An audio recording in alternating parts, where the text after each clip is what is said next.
when a person's sitting in a meditation and they're doing absolutely nothing, and it's 8 o'clock in the morning, and their body for the last 10 years has been going in traffic and getting angry and frustrated in traffic, and now they're sitting in a meditation at 8 o'clock in the morning, the body's going to say, hey, you're off schedule.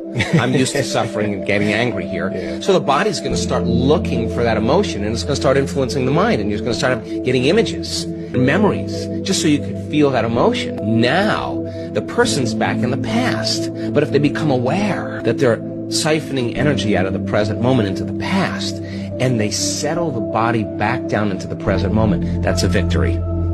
And those victories add up. And you're telling the body in that moment that it's no longer the mind, that you're the mind, and that's a victory. And then people get frustrated and they say, I can't meditate. Oh, really? Well, actually, you're doing it right. That's actually what meditation, you're doing exactly what you're supposed to be doing. And then all of a sudden the body says, well, it's 8:15 now, this is when you normally go get something to eat, and you have your coffee, and your body's starting to want to get up and do something. You become aware that your body wants to get up and move, and you're in the meditation.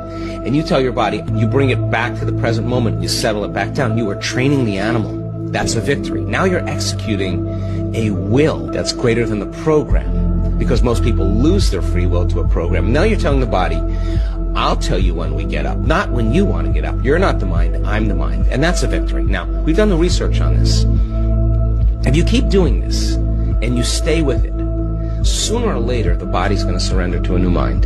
And when that happens, Sean, there's a liberation of energy. The body is free from those habituations and those emotions. The body's going from particle to wave, from matter to energy. And all of a sudden, you're dialing down the anger.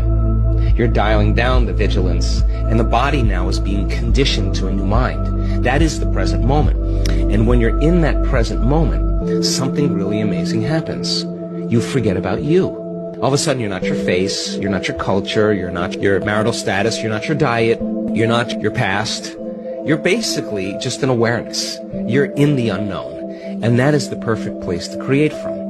So it turns out that when people do this properly, they heal themselves of anxiety. Why? Because they're no longer obsessing about some future. When they find the present moment, they heal from their depression because they're not a bit hopeless and powerless in their past. The body's conditioned now.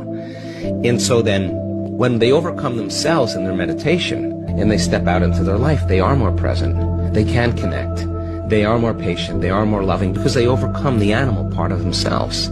And the beauty behind that is that all of a sudden, you're not predictable. All of a sudden, something's different about Sean.